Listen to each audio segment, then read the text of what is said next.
Halo teman-teman, berjumpa lagi dengan saya. Kali ini kita akan meluruskan tuduhan Ustadz Menahem Ali yang katanya doktor, tapi sayangnya beliau memelintir ayat Alkitab secara live di channel Donditan. Tuduhannya dialamatkan ke Rasul Paulus, yang mana dia katakan Rasul Paulus saat bertemu Yesus tidak ada saksinya. Apakah benar demikian? Kita saksikan video dari Dr. Menahem Ali berikut ini. Tapi yang penting di sini, yang ingin saya uraikan, kaum apologet Kristen itu sering menfitnah Nabi kita, Nabi umat Islam itu sebagai Nabi palsu, dengan alasan karena tidak ada seorang pun saksi saat beliau menerima wahyu di Gua Hira. Ini yang harus saya kritisi. Kalau dianggap sebagai Nabi palsu, hanya karena tidak ada seorang pun saksi saat beliau menerima wahyu di Gua Hira, seharusnya standar yang sama itu harus berlaku dalam menilai siapa itu identitas Paulus. Mereka lupa bahwa Santo Paulus mengklaim dirinya mendapatkan wahyu dari Tuhan, ternyata juga tanpa adanya seorang pun saksi yang menyaksikannya tatkala di Damaskus. Saya kira Bu Aitika juga paham maksud saya. Pak Dondi, saya kira juga paham apa yang saya maksud. Jadi tidak ada saksi, tidak ada seorang pun yang menyaksikan bagaimana Santo Paulus itu menerima wahyu dan mengklaim dirinya mendapatkan wahyu di kawasan Damaskus. Tidak ada seorang pun saksi. Ya. Jadi kalau standar yang sama ini berlaku, saya kira tuduhan dengan sebutan nabi palsu tidak akan muncul. Tapi masalahnya standar ini standar ganda biasanya yang ditampilkan oleh para apologet Kristen. Standarnya standar ganda, bukan standar yang objektif. Kita sudah dengarkan pernyataan Dr. Menahem Ali tentang Paulus. Kalau kita lihat, Dr. Menahem Ali ingin mencari remis, dengan memfitnah kalau Rasul Paulus saat ketemu Yesus tidak ada saksinya. Saya tidak tahu kenapa beliau mengatakan hal yang tidak benar itu, apalagi beliau seorang doktor. Apakah ini tanda-tanda putus asa karena tidak ada lagi cara untuk menjatuhkan Rasul Paulus? Terpaksa dengan cara menfitnahkan hal yang tidak benar tentang Rasul Paulus. Mari kita kasih tahu sang doktor bahwa apa yang dia katakan itu adalah hoax. Sekarang Pak Doktor buka Kisah Para Rasul 7 ayat 3-8. Dalam perjalanannya ke Damsyik, ketika ia sudah dekat kota itu, tiba-tiba cahaya memancar dari langit mengelilingi dia. Ia rebah ke tanah dan kedengaranlah olehnya suatu suara yang berkata kepadanya, "Saulus, Saulus, mengapakah engkau menganiaya aku?" Jawab Saulus, "Siapakah engkau, Tuhan?" Katanya, "Akulah Yesus yang kau aniaya itu. Tetapi bangunlah dan pergilah ke dalam kota, di sana akan dikatakan kepadamu, apa yang harus kau perbuat." Maka termangu-mangulah teman-temannya seperjalanan, karena mereka memang mendengar suara itu, tetapi tidak melihat seorang juga pun. Saulus bangun dan berdiri, lalu membuka matanya, tetapi ia tidak dapat melihat apa-apa, mereka harus menuntun dia masuk ke Damsyik. Baik teman-teman, kita sudah baca bersama, bahwa peristiwa penampakan itu ada saksinya, yaitu teman-teman seperjalanan Rasul Paulus. Apakah cuma teman-teman Rasul Paulus saksinya? Tentu saja tidak. Tuhan juga menginformasikan melalui Ananias untuk menguatkan bahwa yang ditemui Rasul Paulus adalah Yesus sendiri. Kita bisa baca pada ayat selanjutnya.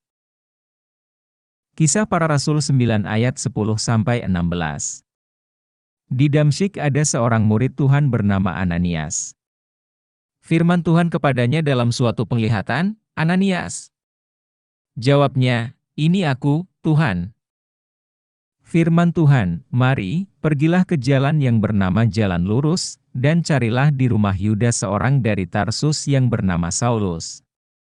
Ia sekarang berdoa, dan dalam suatu penglihatan ia melihat, bahwa seorang yang bernama Ananias masuk ke dalam dan menumpangkan tangannya ke atasnya, supaya ia dapat melihat lagi."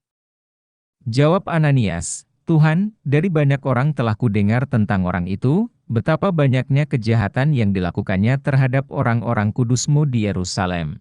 Dan ia datang kemari dengan kuasa penuh dari imam-imam kepala untuk menangkap semua orang yang memanggil nama-Mu." Tetapi firman Tuhan kepadanya, "Pergilah, sebab orang ini adalah alat pilihan bagiku untuk memberitakan namaku kepada bangsa-bangsa lain serta raja-raja dan orang-orang Israel. Aku sendiri akan menunjukkan kepadanya betapa banyak penderitaan yang harus ia tanggung oleh karena namaku." Kita baru baca bersama, di mana sangat jelas tertulis dalam Alkitab, saat Rasul Paulus ketemu Yesus ada saksinya. Berbeda dengan nabi dari Dr. Menahem Ali yang katanya bertemu dengan satu makhluk, dan makhluk itu tidak memperkenalkan diri, nabinya juga tidak tahu siapa yang menemui dia itu, dan anehnya, justru orang lain yang tidak pernah bertemu dengan makhluk itu bisa menjelaskan, kalau yang menemui Nabi Saudara Dr. Menahem adalah Malaikat Jibril.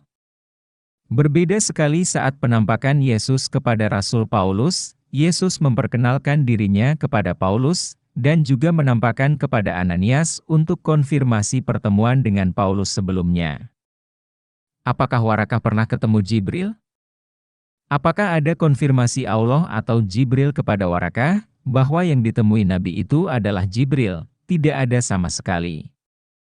Oke teman-teman, demikian tanggapan kita terhadap fitnahan Dr. Menahem terhadap Rasul Paulus dan kitab suci kita. Semoga Pak Dokter cepat bertobat dan mengakui kesalahannya. Terima kasih untuk dukungan teman-teman, mari kita tetap bawakan saudara muslim dalam doa kita. Tuhan Yesus memberkati.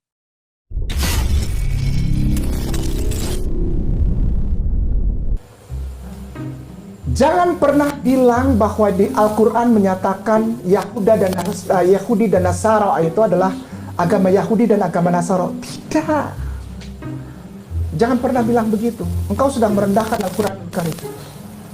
Al-Quran Nur Karim itu walaupun katanya pendek, tapi dia spesifik nanti menantang orang untuk menyelidiki. Benar nggak sih Yahudi ini agama Yahudi? No, tidak. Di sana disebutkan Yahudi dan Nasara. Tidak pernah Al-Quran bilang agama Yahudi, agama Nasara pernah.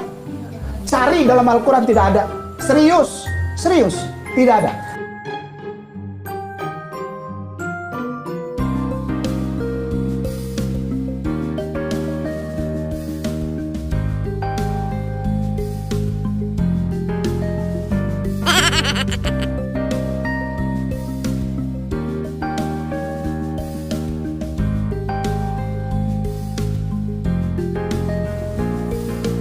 Jangan pernah bilang bahwa di Al-Quran menyatakan Yahudi dan Nasara itu adalah agama Yahudi dan agama Nasara. Tidak. Jangan pernah bilang begitu. Engkau sedang merendahkan Al-Quran Nur Karim.